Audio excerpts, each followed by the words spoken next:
Salam. Selamat kita berjumpa pada ibadah minggu pagi hari ini. Tapi juga selamat bagi kita semua yang telah masuk di bulan September. Semua yang kita alami adalah cinta kasih Tuhan bagi kita semua. Karena itu patut kita menaikkan syukur dan terima kasih kita kepadanya. Bapak, Mama, saudara-saudara yang dikasihi Tuhan Yesus, tema yang akan kita renungkan bersama pada ibadah minggu pagi hari ini, yaitu nama baik lebih berharga dari kekayaan.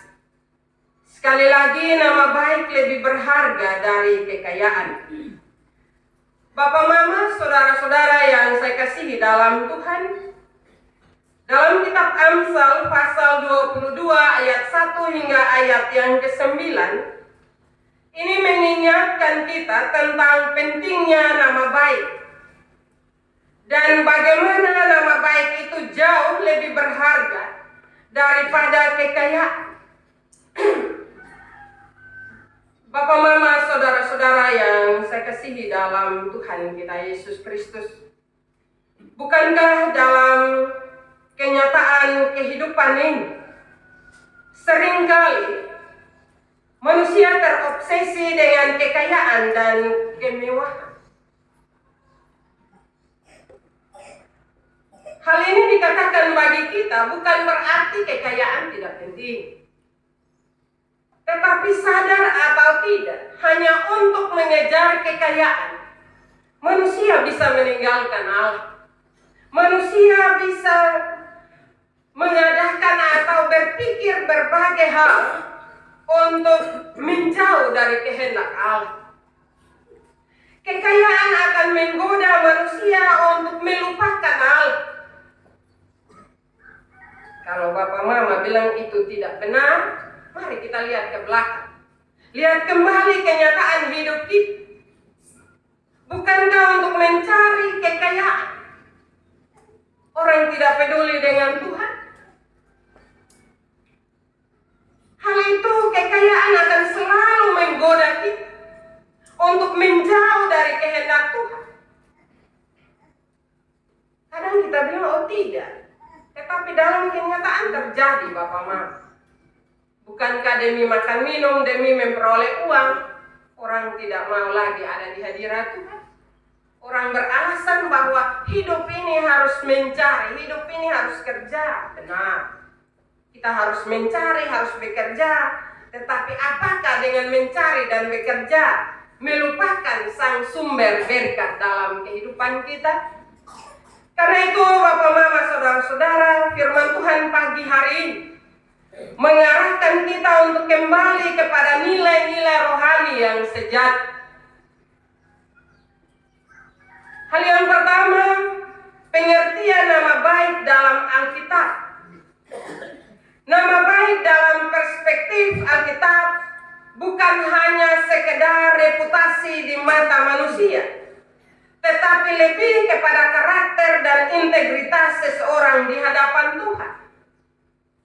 Ketika kita menjaga nama baik, kita memelihara kehidupan yang berkenan kepada Tuhan dan menjadi teladan bagi sesama. Karena itu Alkitab menyaksikan bagi kita bahwa nama baik lebih berharga dari kekayaan. Nama baik versus kekayaan. Dalam ayat pertama, Salomo menekankan bahwa nama baik lebih berharga daripada kekayaan.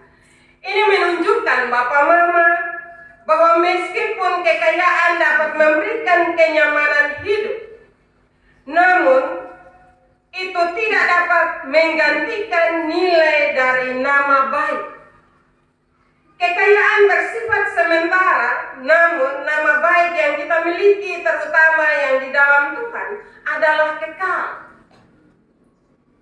Karena itu Bapak, Mama, kekayaan juga baik bagi kita.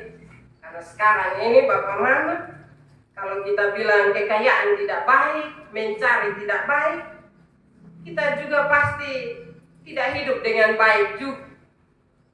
Tetapi bukan berarti dengan slogan itu akhirnya kita tidak ingat Tuhan. Dalam pemikiran kita, dalam pemahaman kita bahwa semua yang kita cari suatu saat akan berakhir. Dalam pembacaan Alkitab menceritakan kepada kita bahwa semua yang kita cari pada akhirnya orang lain yang menikmatinya. Bukankah itu kenyataan? Karena itu Bapak Mama mencari penting. Tetapi yang lebih penting adalah nama baik dan hidup kita di hadapan Allah. Itu juga perlu ditata. Kehidupan kita di hadapan Allah ketika kita tata dengan baik, kekayaan itu dengan sendirinya mengikuti kita. Namun kita kadang balik. Kekayaan duluan, nanti baru nama baik dari belakang. Seharusnya Bapak Mama, sekali lagi, bahwa nama baik lebih berharga. Karena itu lakukanlah hal-hal yang dalam kehidupan kita yang memuliakan nama Tuhan. Bapak Mama, saudara-saudara yang saya kasihi dalam Tuhan, sekali lagi bukan berarti kekayaan tidak perlu, melainkan kekayaan mesti diperoleh dengan cara yang dikehendaki oleh Allah.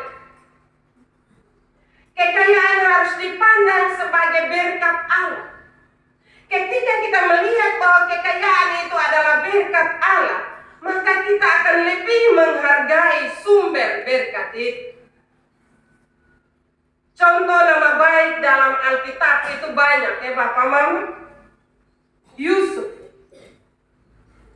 Hanya karena dia mempertahankan nama baiknya, dia menolak bujuk rayu dari istri Potifar. Kalau misalnya dia tergiur, ceritanya lain. Tetapi dia tidak tergiur dan dengan tawaran yang begitu menggiurkannya, dia menolak. Tidak. Ayub dalam perjalanan kehidupannya, semua yang dia miliki dalam hidupnya hilang lenyap. Tetapi apakah menggoyahkan iman percayanya? Tidak. Istrinya sudah menggodanya, teman-temannya, tetapi dia tetap teguh kepada iman percayanya. Dan dia juga tergoda. Tetapi dia tidak mau menyembah kepada berhala-berhala. Dia tetap pada iman percayanya. Rasul Paulus, benar bahwa Rasul Paulus cerita awalnya dia membunuh orang-orang yang percaya kepada Kristus. Tetapi setelah Tuhan berjumpa dengannya, maka merubah seluruh keberadaan hidupnya menjadi seorang pemberita yang berani mempertaruhkan nyawanya. Teladan-teladan nama baik dalam Alkitab ini dan masih banyak lagi. Saya hanya menyebutkan 4 saja. Teladan-teladan mereka, Bapak Mama, harus memberi motivasi dan dorongan bagi kita semua. Bapak Mama, saudara-saudara, nama-nama yang saya sebut tadi, mereka semua dikenal sebagai orang-orang yang memiliki nama baik di hadapan Tuhan dan juga manusia. Meski mereka menghadapi banyak tantangan, namun integritas atau kualitas hidup mereka tetap teguh dan menjadi teladan bagi generasi selanjutnya. Hal yang berikut dampak dari nama baik. Nama baik membawa berkat bukan hanya bagi diri sendiri, tetapi juga bagi keluarga dan juga komunitas kita. Ketika seseorang memiliki nama baik, ia akan dikasihi dan dihormati oleh orang lain. Kita bisa baca dalam ayat yang ke-21. Siapa mengejar kebenaran dan kasih akan memperoleh kehidupan kebenaran dan kehormatan. Bapak Mama, saudara-saudara yang dikasihi Tuhan. Karena itu dalam kehidupan kita, utamakan nama baik dalam kehidupan sehari-hari. Dan untuk menjaga nama baik, kita perlu hidup dalam kebenaran dan integritas setiap hari. Ini berarti Bapak Mama, dalam menjalani hidup ini, kita harus jujur. Kita harus adil dan bertanggung jawab dalam segala tindakan kita. Selain itu, kita juga harus memperlakukan orang lain dengan hormat dan kasih sebagaimana Tuhan mengasihi kita. Karena itu Bapak Mama, saudara-saudara yang saya kasihi dalam Tuhan kita Yesus Kristus, kejujuran itu memang mahal, tetapi bukan berarti kita tidak bisa melakukannya. Marilah kita jujur dengan kehidupan kita. Kita jujur, kita terbuka di hadirat Allah, agar Allah membersihkan kehidupan kita dari hal-hal duniawi ini yang tidak sesuai dengan kehendak. Sadar atau tidak, kehidupan kita sebagai orang beriman, kadang kita tidak jujur dengan diri kita sendiri. Padahal kebenaran firman Tuhan selalu menasihati kita. Ketika saya mengatakan hal itu, pasti Bapak Mama bilang, oh kira-kira siapa yang son jujur dengan dia sendiri. Tapi mari, ketika kita merenungkan firman dengan baik, kadang kita tidak jujur dengan diri kita sendiri. Kalau kita tidak jujur dengan diri kita sendiri, apalagi dengan orang lain. Karena itu marilah, dengan kita merenungkan kebenaran firman Tuhan ini, mari kita kembali kepada apa yang menjadi prioritas dalam kehidupan kita. Dalam menjalani hidup ini, prioritas apa yang ada yang saya ketengahkan di hadapan saya? Apakah kita lebih mengejar hal-hal dunia ini yang bertentangan dengan kehendak Tuhan dan menghalalkan berbagai cara? Ataukah kita berusaha menjaga nama baik di hadapan Tuhan dan sesama? Ingatlah, nama baik lebih berharga dari kekayaan. Marilah kita terus hidup dalam kebenaran dan kasih, agar kita dapat menjadi terang dan garam bagi dunia ini. Nama baik tidak dibangun dalam semalam. Itu adalah pekerjaan seumur hidup dalam Kristus. Dan kita harus memulainya dari diri kita. Dan bukan besok, lusa, tahun depan. Tetapi mulailah dari sekarang. Kalau semua orang punya komitmen itu, Bapak Mama, saya percaya bahwa dalam pengejaran harta di dunia ini, kita akan tetap mengutamakan Tuhan. Apapun masalahnya, apapun tantangan dan cobaan kehidupan kita, tetapi kita akan mengutamakan Allah. Dan kita akan berupaya untuk hidup dalam kebenaran dan kasih. Kenapa saya mengatakan demikian, Bapak Mama? Karena ketika orang banyak ketika kita mengejar harta, maka orang-orang yang ada di sekitar kita juga jadi harta.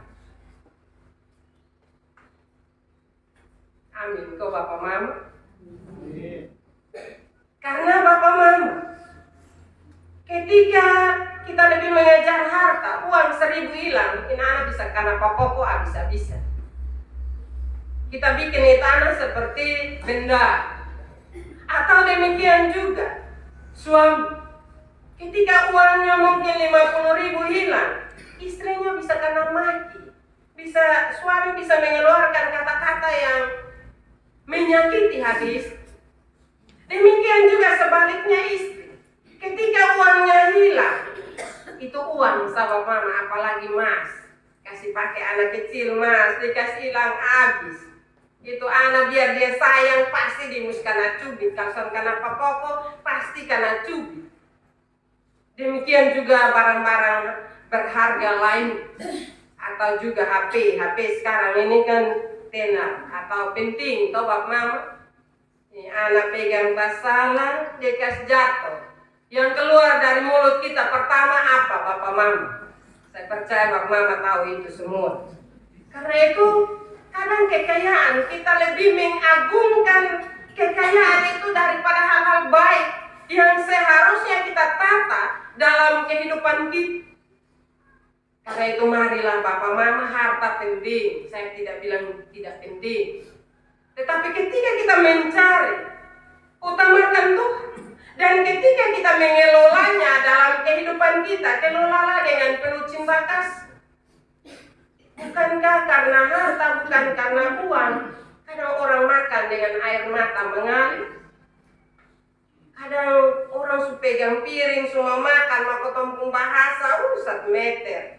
Akhirnya ini orang makan jodoh, air mata masuk di dalam piring, dia makan lagi, kesian.